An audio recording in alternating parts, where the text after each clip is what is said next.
Why, hello. Howdy there, y'all. The Texas Porch, Texas talk with a touch of sports. Not tonight, though. We are streaming live and on the YouTube and the Facebook, the Texas Porch pages. I'll leave it to your own devices to find that. Every episode on the Mitch designed thetexasporch.com. I give it about a 6 out of 10 as far as web. Oh, wait. All right, we'll get to him in a second. If you truly like our podcast, please share it with a friend. That is some mucho help. And tonight, we get to the bottom of two big issues that all Texans are discussing: sandwiches and storage units. Introducing a man that I have both eaten sandwiches with and been around storage units, moving in and out of, the great, the Mitcher. How are you? I didn't know who that could. I figured that could be both of us, but I'm assuming Paul's eaten a sandwich before. Once or twice, yeah. Yeah, I think, Paul, we've eaten sandwiches before, but I don't know if we ever moved together and had storage unit interaction.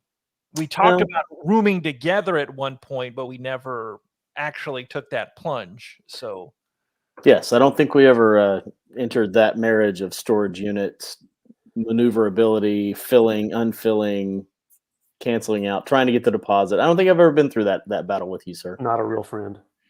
And not with Mitch either, but yeah, we know that. But with Mitch, we moved a few times, I think, at least. I think we did. So first off, thoughts on the new digs. I know y'all don't know this, but I moved offices and I've got some new gear. You see the orange vest made its trip across the hallway, and we have a new sign. See my Texas sign back there from Round Top, Texas. I took a visit to my number one Texas destination. We'll talk about that with Mrs. the Texas Porch coming up here soon. So, okay, as many pre-podcast sessions of porch dwellings years gone by, I thought I'd throw this one out there and talk about the heart of the matter, getting to the real crutch of it, what we are getting. Josh is already chiming in. Josh is, think about it, Josh, the sports editor, going with game 7 of the NLDS right now. But hey, I got that on DVR. Best way to watch baseball. Little secret. Just fast forward through it. Anyway, so speaking of the sporting light, Sunday Night Football, I don't know if y'all caught this, but the Chiefs and the Bills. I actually didn't watch most of the game, but they had a weather delay. That's Freudian slip there. So, Paul, the Thor guard, as we have talked about in years gone by, was in high action. I'm sure they don't have the actual Thor guard at the NFL. Maybe correct me if you want, but they went to the sideline reporter, Michelle Tafoya, and it sparked off this Twitter and internet debate talking about peanut butter and jelly sandwiches, because the Chiefs apparently, and they were down at the time and they just got blasted in the second half. They were talking about like 70-30 ratio of jelly to peanut butter on their sandwiches. And she actually made that out to be some big news. And I didn't watch it at the time, but when I heard like the radio recap of it, I found it very amusing, because I think about this about 3 or 4 times a week when I eat peanut butter and jelly sandwiches. I don't know why I have gravitated towards the pb&j recently, but I don't, because I think I'm perpetually about 13 years old and this is what I like. But I don't know. I just, first off, love the PB&J. We'll get to our full sandwich list here in just a second, but let's isolate on that greatness. And I'm not saying it's number one just yet, but I wanted to isolate on the greatness that is the PB&J. If y'all think that is, I'm not here putting podcast words in your mouths on live recorded airspace. So, Mitch, you've got the girls. They're a little bit past, I guess they're in prime peanut butter and jelly eating range. And Paul, you've got the kiddos. They're right there in that wheelhouse too. So perfect. So who wants to go? Let's, Paul, you were the generous with your work time tonight. So you get the tiebreaker there. Any huge thoughts from the Dunham clan in the very important topic of peanut butter and jelly sandwiches? Well, Yes, it's a so in my house, I'm the only peanut butter eater. I have one that is medically disqualified from eating peanut butter. That's right. So that's not a thing for him. But the other two, are not allergic, but they just don't like peanut butter. So I don't know. I don't know what's wrong, what kind of parenting I've done here, but they Oh don't like peanut butter. Now they like jelly and butter sandwiches. So we just skip the peanut butter, put those two on. That's my little guy's probably favorite sandwich. For me though, I am a big fan of lots of peanut butter, a little bit of grape jelly. Can't do strawberry. That stuff's just terrible. Lots of people disagree with me. This is an unpopular opinion. Strawberry jelly, I don't know what past experience I must have with it somewhere. I can't do it. But a little bit of grape jelly, lots of peanut butter, and I kind of I like go back and forth. I'll get a jar of crunchy one time, get the smooth next time. And so I like a peanut butter and jelly sandwich. It's breakfast, it's lunch, it's dinner, it can be anything. But you say 60-40 on the peanut butter to jelly ratio? 60-40. The 70-30 is pretty good. I don't need a lot. I don't want so much jelly that it's just gonna ooze everywhere. I don't like the drip factor. So it needs enough to have the flavor, a little contrast in flavor, but mostly I want the peanut butter. Sometimes no jelly, just butter and peanut butter. It's doubling up on the butter, but it's good stuff. But not just peanut butter. Correct. I usually like something else. Yeah. A little bit of jelly. See, I'll go just peanut butter every now and then, but I respect the only thing you got wrong there was the ratio. Oh, I guess your opinion, not necessarily wrong, but I go the flip. I go with the jelly ratio like 60-ish and then the peanut butter about 40, but maybe that speaks to my heft. I just like the sweetness, I guess, but all grape jelly. I totally agree with you on that. I don't necessarily hate the strawberry jelly, but I only buy the grape jelly when we do the apps with the different stores, and you just, throw in a couple grape jellies and you get the grape jelly. But I go smooth on the peanut butter too. I'm not against crunchy, but I go smooth with the peanut butter and the white bread too. I can do like the honey wheat bread, but I like the white bread. Mitch, what say you in the all important peanut butter and jelly ratio display? Well, first of all, I am currently at my peanut butter and jelly eating prime. That's for sure. So I don't know if that's a thing, an age thing or just a simplicity thing, but I have actually consumed. You know what, Misty? I agree with you, and we're going to get to that in a second. Okay. Sorry, Misty. So I have actually had 2 peanut butter and jelly sandwiches for lunch today and yesterday. I could eat peanut butter and jelly every day of the week for sure. I did not know this. Wow. For sure. Okay, let's talk about jelly versus peanut butter. I like more jelly. In fact, I'll take as much jelly as possible without the drip factor. Okay. Give me all the jelly. That's important. Yes. That's important. You don't want a messy sandwich there. No. The other thing is strawberry is actually better than grape. Oh gosh. But I will eat grape too. And I like the jam. I like the smooth jam instead of the jelly. I never understood the difference. Yeah. I don't mean so jelly is it's like clumpy, Okay. and it's got the chunks, the consistency is kind of, the jam is smooth. It's butter, you can Really? like just rake it right on through. It's not as messy. It's more consistent. You get get good consistent bites. Very conky.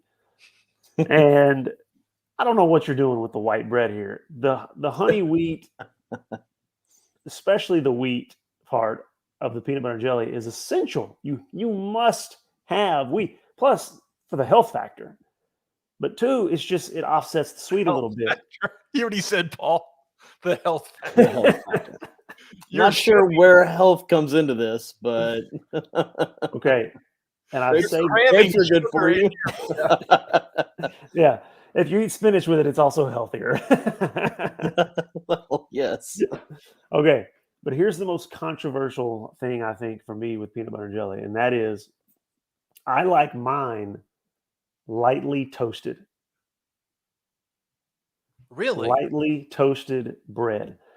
Okay. Now, when you get especially the white bread, because the white bread is puny, it's smushy, and if you don't toast it, you get the clump. You get clump mouth, where you get the bread and it all smashed together in your mouth, like you have a big dumpling in your mouth or something. Okay, but when you go lightly toasted, and this is a very fine line, because if you get crunchy peanut butter and jelly, that's off. But you go lightly toasted, so you get just a tiny bit of crunch. You get a little bit of warm, melts your peanut butter a little bit when you're applying. That's the way to go.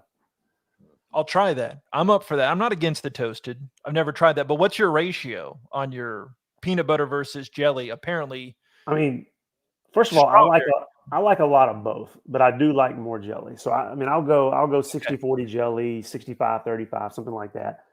But I do like a lot of both. And it's got to be crunchy for me. I got to have crunchy peanut butter. Paul, you're a big peach guy. I didn't think I'd be saying that when I woke up today. But you and you can add the background to that here in a second. But I've heard that before. would a peanut butter and peach jelly sandwich, or is it like then you add in the preserves? What's the deal? Like you have preserves, you have jam, and you have jelly. It's all the same to me. I don't understand. So Paul, where do peaches figure in all this? Because you have been one to go road tripping for peach jam. I've been with you on one said road trip when you've done this. Yeah. So peach. I mean, honestly, that's the one peach thing I'm not huge on. I don't know that I've ever had a peach jam, jelly, whatever peanut butter combo sandwich. To be honest with you, I do like it on other things. I like it on, just to eat just on toast or something. But yeah, I don't know if peach would be good with that. To be honest, if I would care for that or not. But yeah, I do like peaches. Go to Ham's Orchard every in the summer when the peaches are ripe a couple times. Kids like going out there. In Terrell, yes, sir. Yeah, Terrell, Texas. So, yeah, and then we stopped at a place on our Fredericksburg Kerrville trip a couple summers ago.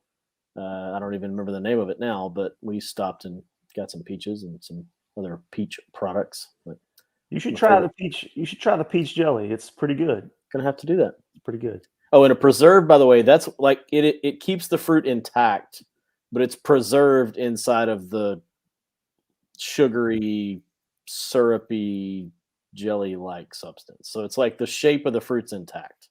You're making that up. No. It's preserved. That's what it's called. It's like you preserve it.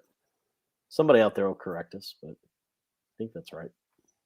I don't know that if I ever knew that difference. I'm looking up your peach place, but there's like 100 of them. When you go down, was that Highway 287? When you go on down into hill country. The one that I thought we would go to was not where we actually stopped. It just came up faster, but yeah, I can't remember. Okay.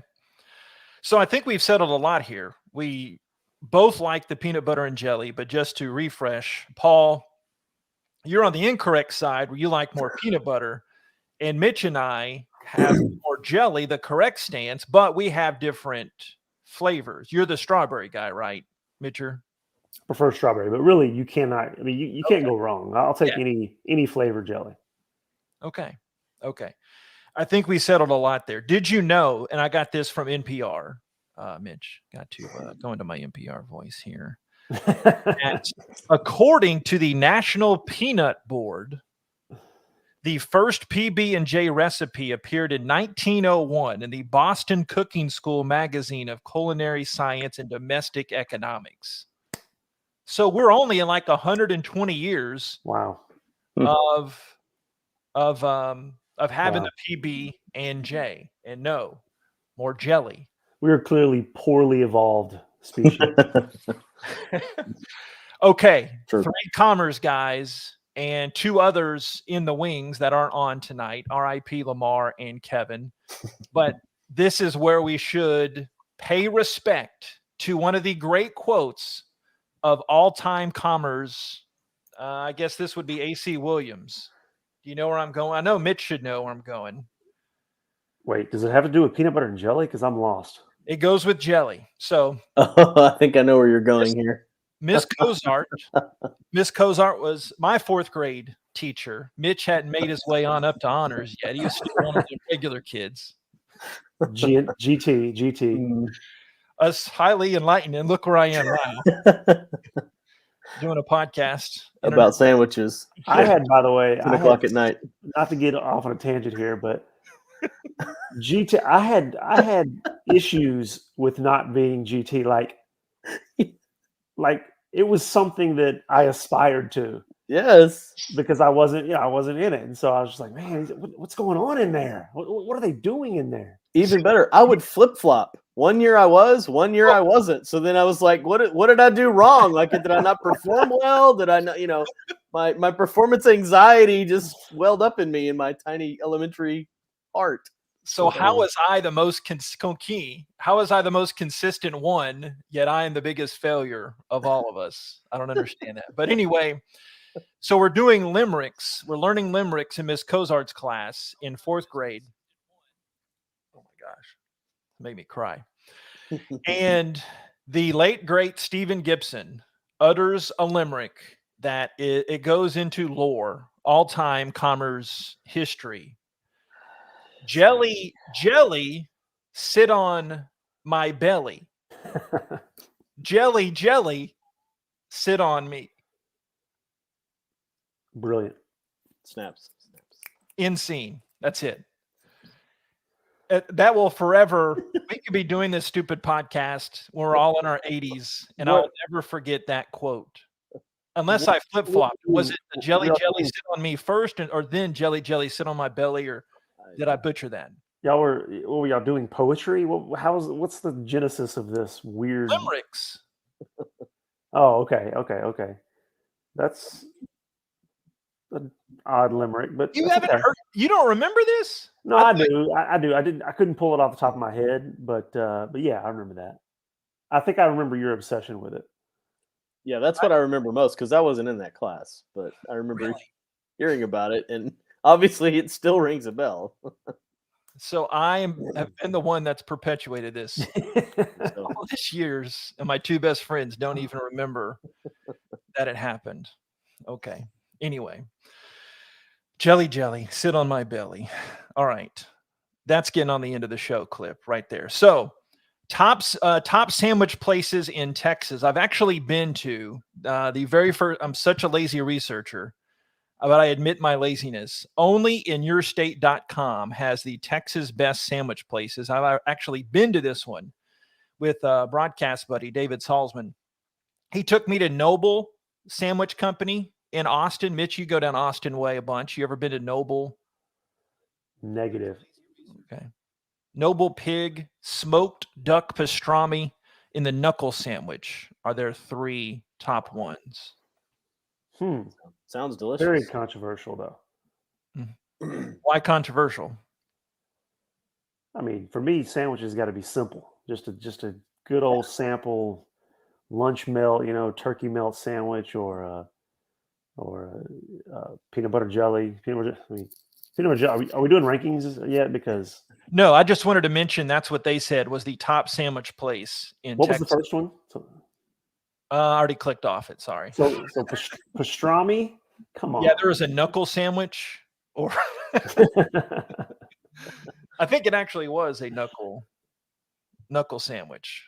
Anyway, I don't think we're off air. I think we're on air right now. Somebody comment, say if we're on air or not. I get that SOP Josh just texted me, said we go off air. I don't think so. Misty just commented. Somebody did. I'm watching the feed. It's still up.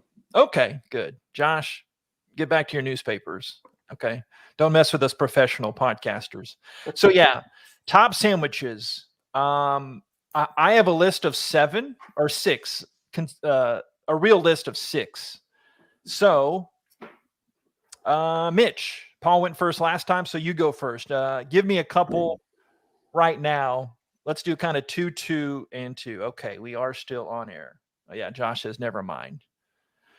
So, Mitch, top 2 other sandwiches besides PB&J. I assume PB&J is number 1 without how much you were bowing down to its throne earlier.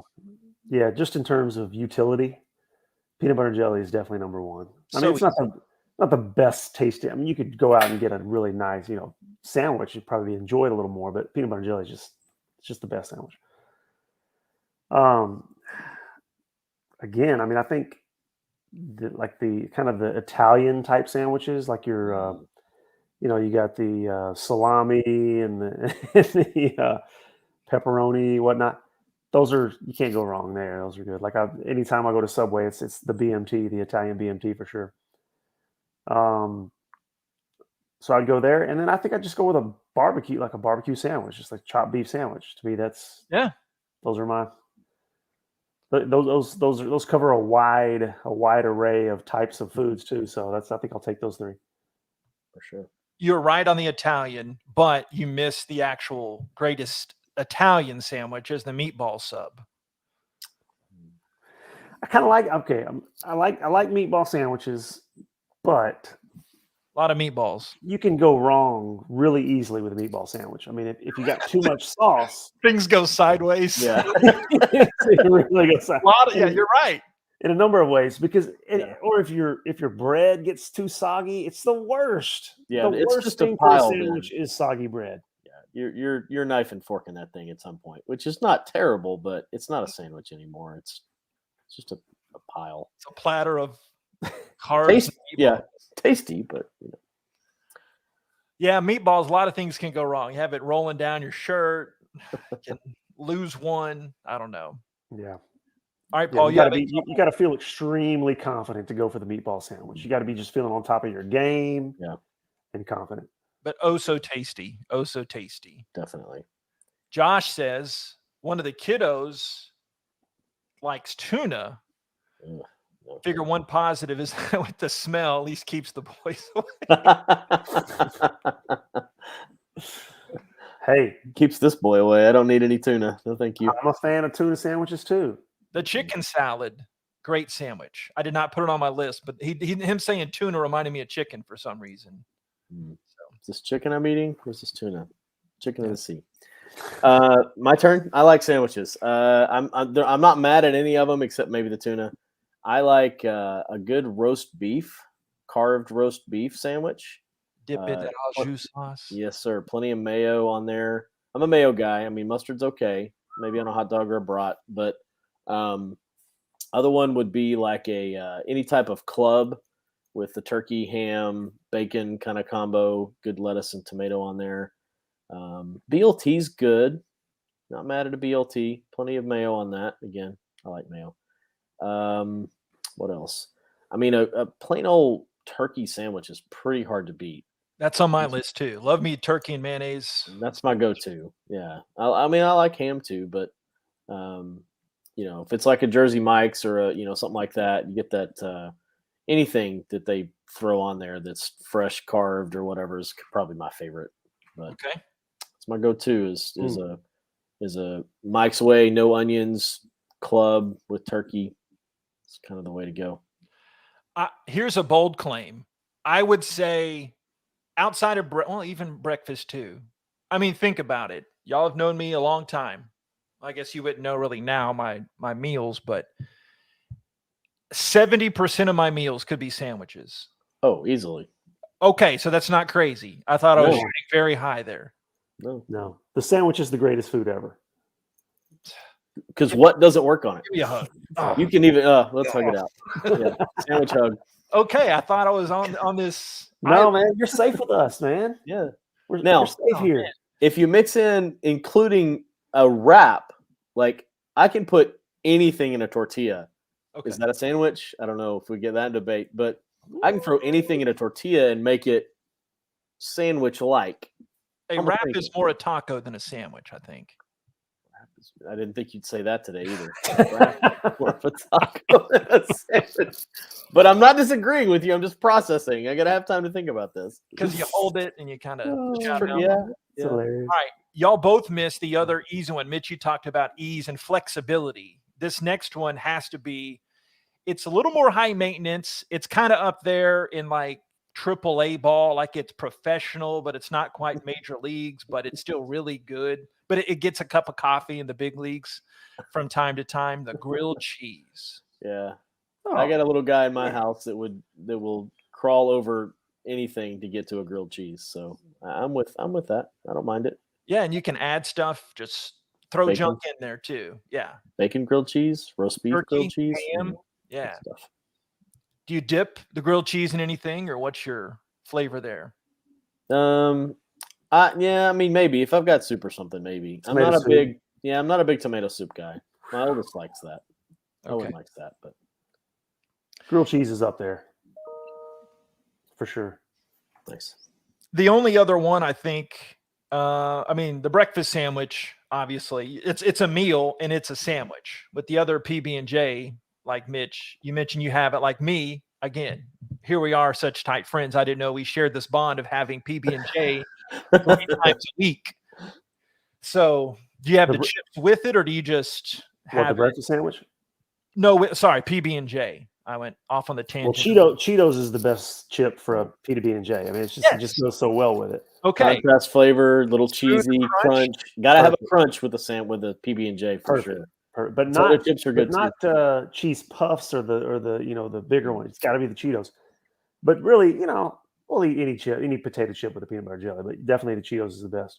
Yeah, I agree. Potato chips are good. It's that contrast in flavor again. A little salty, a little sweet. At least 2 times a week for dinner, I'll have a chicken sandwich, or at least one lunch and one dinner. I'll have a chicken sandwich. Tonight went with the greatness of this Texas establishment. Had a chicken sandwich. I eat 15 times more chicken sandwiches than hamburgers, but cheeseburgers are so good. I don't know why I'm in this chicken sandwich phase of life, but.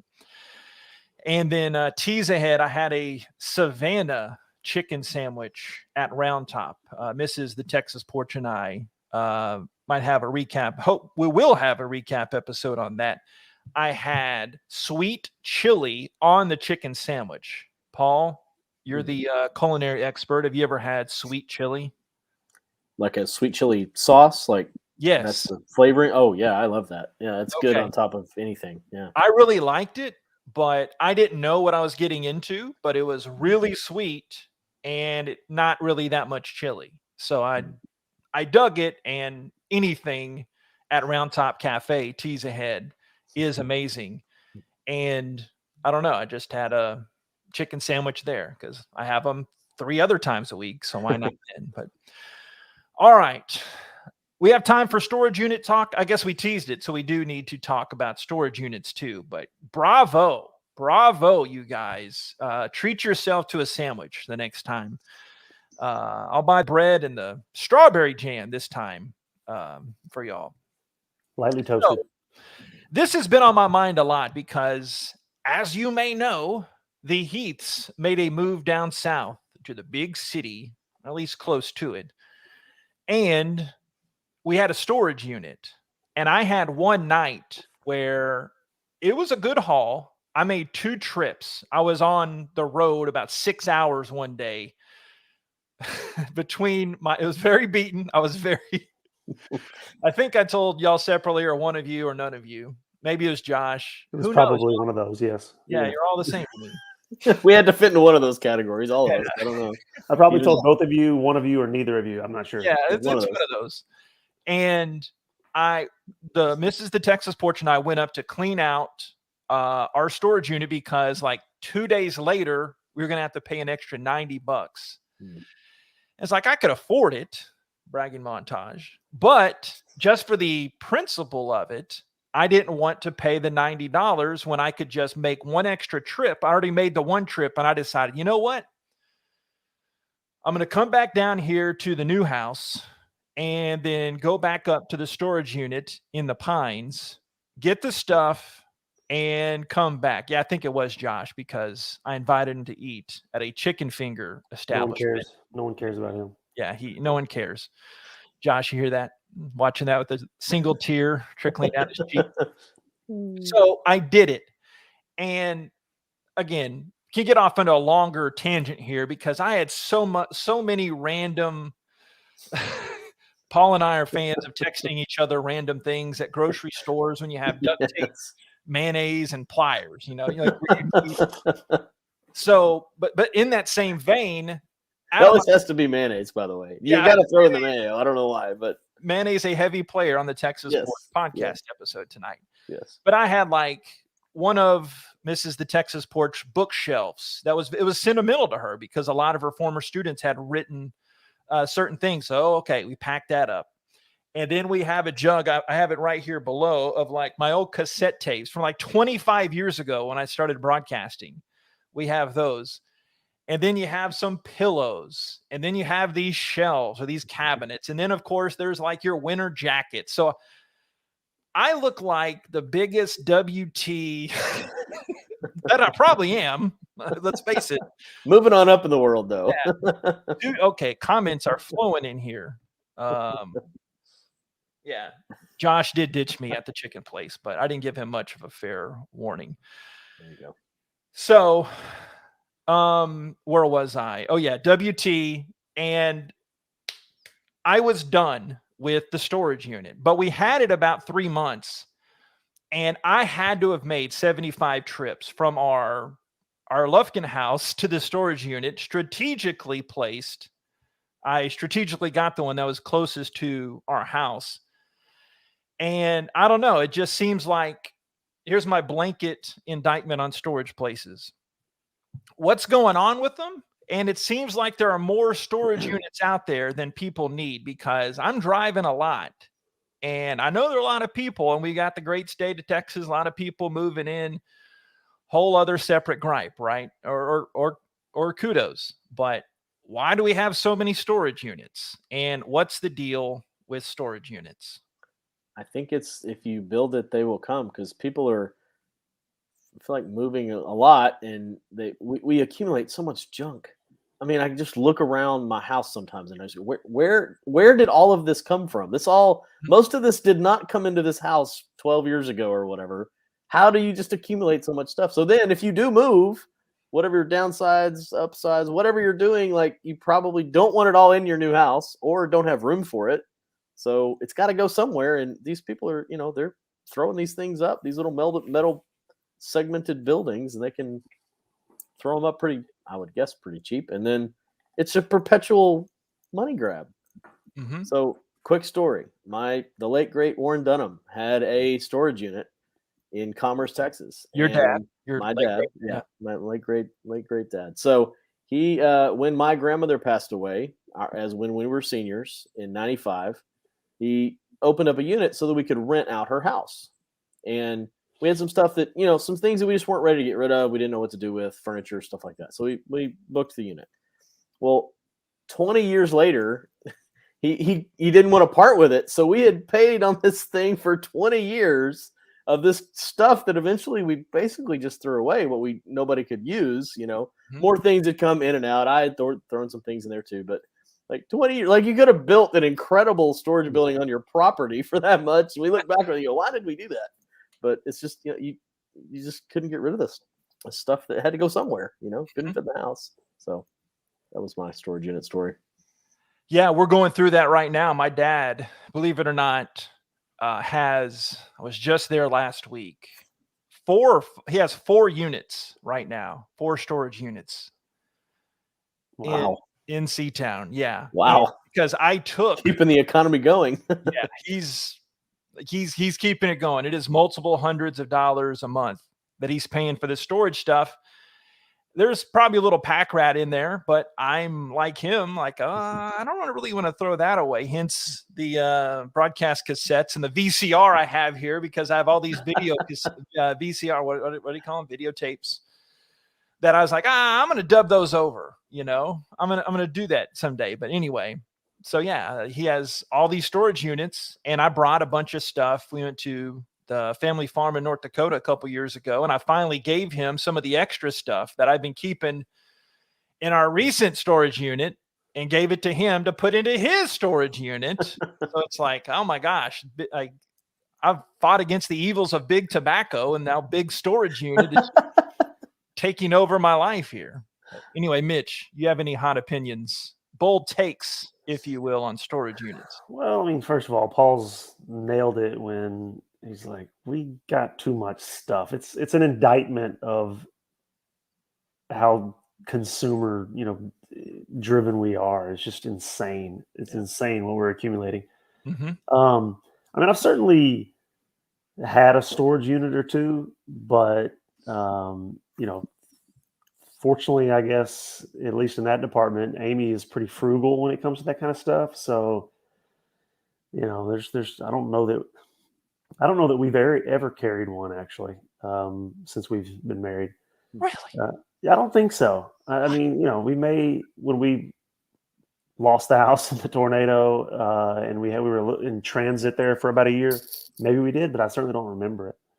So I don't think we have. I mean, it's not that it's shame. Like it's easy to get, to want to put your stuff in a storage unit, but it is a trap because it's out of sight, out of mind. It's one of those things that, you're just not seeing it every day. You're not thinking about it every day. So it's going to stay there unless there's some, someone griping about it or what, because otherwise I think, especially guys, I think we're just like, yeah, cool. Yeah. What miracle is going to exist in order for that to go away? Like, you either, again, you got to buy a bigger house, you got to move it to somewhere else, or you got to get rid of it or throw it away. Yeah. Those are the options. I mean, once it makes it to the storage unit, it's done with few exceptions. I mean, there's some things, of course, a bed frame that, like, okay, now we can use that or something. But man, once it gets in there, when's an opportunity going to come and go, this is the right time to pull that dresser out of there? It's just not going to happen. Yeah. Yeah, you always have it filed in the back of your mind. I can speak from family experience. Like I was saying, you always think, if I need that someday, I've got that there. But that's the pack rat mentality, I guess. But nothing wrong if they want to keep that. But I don't know. So funny story there. Quick one. I mentioned the tornado. So, so funny. Actually, the funny part of that's kind of so. People don't know that backstory. The throng of folks we have listening and watching. Why don't you tell them? Well, that'll come. So okay. So just because Amy doesn't like, my wife doesn't like storage units, doesn't mean she's can't pack a few things and like a good old pack rat. And we started to accumulate massive amounts of stuff back in the early 2010s, like 2009, 2010, 2011, in our garage. So our garage is overflowing with whatever bed frame, the stuff you see in storage units, and she'd buy something, a neat chair that she wanted to sand down and paint and kind of do one of those things, and it would sit there. And so one day I got frustrated and I was like, I'm moving this stuff. I'm moving all this stuff to the shed, and I just started picking everything, all her stuff up and all the stuff that she'd get, pick it up and move it to the shed. Well, not weeks later, we had a tornado hit our house. A tornado came through Dallas in 2012, in April of 2012, came through Dallas, came through, Kaufman County, came up through Rockwall County and onto Hunt County, and took out our house, or most of it, not all of it. But the entire shed was obliterated. So all of that stuff that I had moved out there, destroyed. And I not so secretly went, yes. Oh no.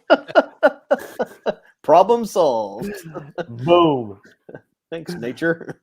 Yeah, wasn't it kind of I guess I know the answer by you saying that, but kind of a release, like, I don't have to worry about all that stuff. Not to get 100%. too deep here on a Thursday night, but you're released to the burden of all that crap, and not to go on a Fight Club monologue there. One of Josh and I, we talk about that quote every so often, how awesome Tyler Durden just goes, all this stuff we have, yet it doesn't matter. None of that stuff really matters, but we keep it like it does. So there's your deep thought. But imagine that was pretty cathartic for you.